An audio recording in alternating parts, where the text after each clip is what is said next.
Hello guys, Karina here for theScore eSports, and I'm standing here in Berlin with Trashy from Splyce. Great games against Giants. Seems you've been ruining their dreams to get somewhere higher. Yeah. Tell me, how did it work out for you guys? It was easy, not easy for you? I think the first game was really close. We were not playing on point. Like, we had some communication issues. We also got kind of thrown off in the draft a bit. We didn't expect their picks. So it was a rough game, and I think that game could have went 50-50. That was a 50-50 game. Like, they played well, and we didn't play that good. And in the second game, we kind of rolled over them. I think we had a good draft, and we executed better than them. So I think it showed in the second game that we're a better team than them. I think we're better than them. But also, kind of like the middle tier teams, if we're not playing on point, we can lose games easily to them. So that was kind of what I got out of the games. Tell me a little bit more about the picks. What was especially surprising, and maybe you guys gonna take something out from it? So basically, we didn't expect them to first pick Kama, because they were not having any priority on Kama at all. Their support was playing a lot of like high priority on Braum, so we were expecting them to not first pick that. And then our draft was kind of bad because they had pressure on both sides, and the Victor, because of this, the Victor could push. So essentially, they could pressure every side of the map, and we had a rough time finding opportunities to get vision, to put pressure on sides.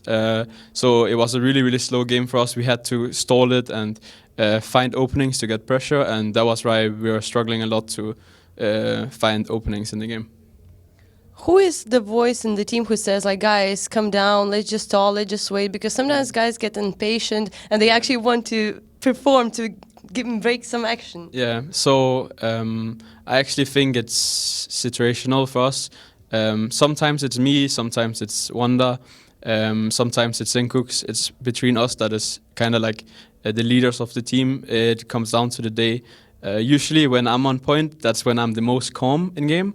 So that is something I'm working a lot on, focusing on in the games, that I'm calm and collected and I do the right decisions and lead my team to do the right decisions. And this split that has been working really well for me. And some of the games, like for example against D2 in the second game, when I feel like we would have won the game really easily if we just played slow, that was kind of my bad, because I wasn't calm enough and I just went for a greedy play, and then we just lost the game after that. So usually it's everyone, and it depends on who is the most calm and can kind of pick up the team and say, we're going to do this and this, calm down, we focus on this and this, and then we are usually good in those situations. What kind of guy are you? Do you go hard on yourself in the terms, like yesterday, like it probably was you who threw, like you just said, you were greedy, and like, do you like really blame yourself, or you're just like, okay, relax, there's gonna be next time? I blame myself a lot when I do mistakes, and I also told my team that it was my bad and don't think about it. But my team cheer me up and say it's fine, it's only one game, right, and we can learn from it. So yeah, I'm pretty harsh on myself, and that is probably one of the reasons why I improved so much over this season, was because I've looked a lot at myself, and I don't want to be that guy that got relegated in NA and went to EEU and was still a shit player. And so I literally would just work my ass off to get where I am now, and that is through hard work and being very critical on yourself.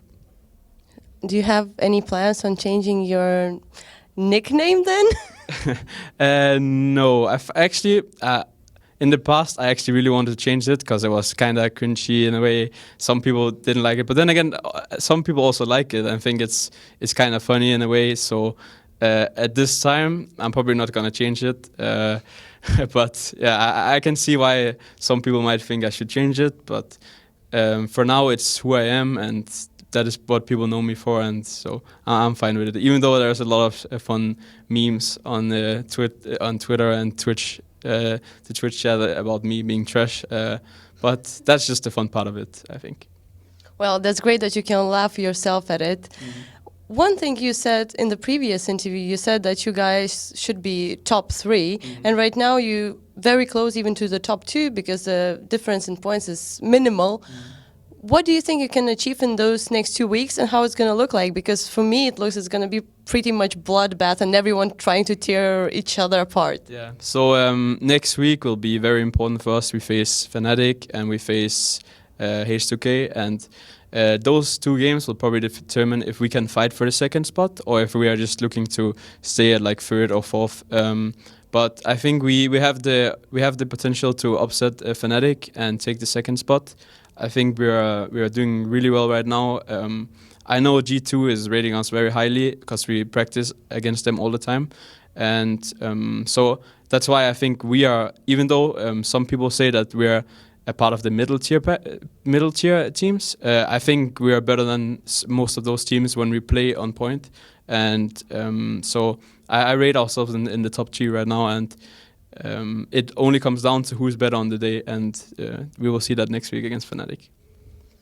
Are you a bit afraid of the matchup against Spirit? And also what you think about Kikis being on Fnatic now? So last time Spirit was a very, very annoying player. He was playing nearly both games and he was pretty much just crushing me, and it was pretty sad, honestly, but yeah, I just hope to redeem myself a bit and show that I'm better than that. So I'm not afraid of him, but I'm really excited to play him because I think he's one of the best junglers we have here in Europe. So every time I play against him, I feel like I learn something. And on the Kikis, I think he's one of the most underrated players that is playing in the league. Every team he joins, it feels like he can lift them to a new level, and I know because I've talked to him a lot that he communicates a lot. He brings a lot of team effects to the, like, how do you say it? He's bringing a lot of stuff to the team because of the way he plays. Like he's willing to give up his lane to make the team win, and I really admire that in a player. So I have a lot of respect for him, and I think he will be a good addition to Fnatic. Well, let's see how you guys do against them next week. Thank you very much for the interview. Thank you. Thank you guys for watching. You can check out more videos on the theScore eSports website or download our mobile app.